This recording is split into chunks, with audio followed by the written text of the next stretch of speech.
uzuzu unakanywa.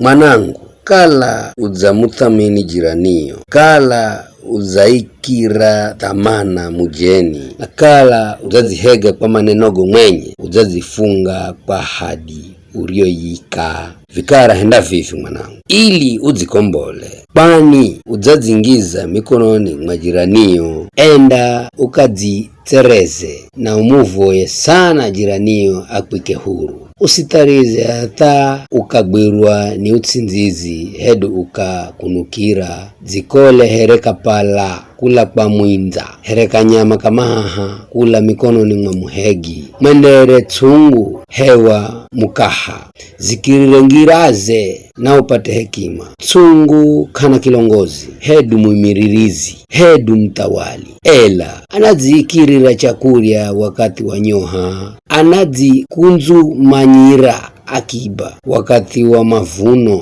Ela mukaha unda hambala hatarini, unda ukarini kula utsinzizini. Lala vichache, kunukira vichache, linga mikono vichache, uzioyeze vichache. Na ukia unda kudzirira here mwivi na utsowi here mutu mwenye silaha. Mtu mutiriri asiyefaha kitu ni kutangatanga na kunena maneno ga kupotoka potoka, ni kuwafinyira dzitso na kuwajoga magulu na kuhenda atu ishara za mala ili afitsi ulongowe. Moyowe ni mui unatsila mai, anagbaga kondo kila wakati. Kwa utuo andapatwa ni mashaka gafula, kwa gafula anda bandika na kandapata kuhola. Kuna vitu vihahu azijo vimena bana, hata ni vifungahe ambajo tsungizo kwakwe. Mutu mwenye kiburi, mutu mulongo, malagi wa atu masio kalana makosa, mutu apangae mai hedu mutu mwenye haraka ya kuhenda mai, mutu ambozae ushahidi wa ulongo, mutu aheheshae ndugu. Mwanangu, bwira malagizo ga babayo na usigariche mafundisho ga mameyo. Gaeke moyoni mwako siku zose, gavale singoni mwako. Undiho kala unanenda, ganda kulongoza. Undiho lala, ganda kurinda. Na ukilamuka, gandane na nawe. Maana goma lagizo ni taa, na goma fundisho ni mulangaza, na goma warekebisho gakwangiza lau ni ngira ya uzima. Ganda kwika kure na mwanamuche mui, ganda kushalahusha na maneno gakutsama na mwanamuche mzembe. Usitamani uzoe moyoni mwako, na usikubali akuvuhe na koheze. Malaya ni kumuhendia mutu akakalamukia. Mwanamuche muzinzi ni kuangamiza maishage na gatamani. Vize mutu anadima kutsukula moho katini mwakwe na nguoze zikakala kazindasha. Hedu mutu anadima kujoga makalaga moho na akosekusha. Ndijo mutu alalaye na mukaza mwanziwe akalajo. Eyo si amugutaye mwanamuche muzinzi, kanda kosa bangizwa akili. Atu kama muvurya mwivi adzieya ili adzikushe bautu wanzala. Idzaho akigwirwa ni lazima arihe kanafungahe zajo arijoia. Andamboza mali yose ya nyumbani kwakwe. Mutu azingaye kanalao kamare, ahendaye vijo anazinonga nonga mwenye. Andapata vironda na aibu na kuvudhiwa kwakwe kakundafutwa.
kwani wivu ni kumuhendia mulume wa mutu akale na koro, na wakati arihiza ho kisasi kanda kala na mbazi bule, kanda kubali mariho gogosi hedu kuridhika hata akamupa vitu vinji.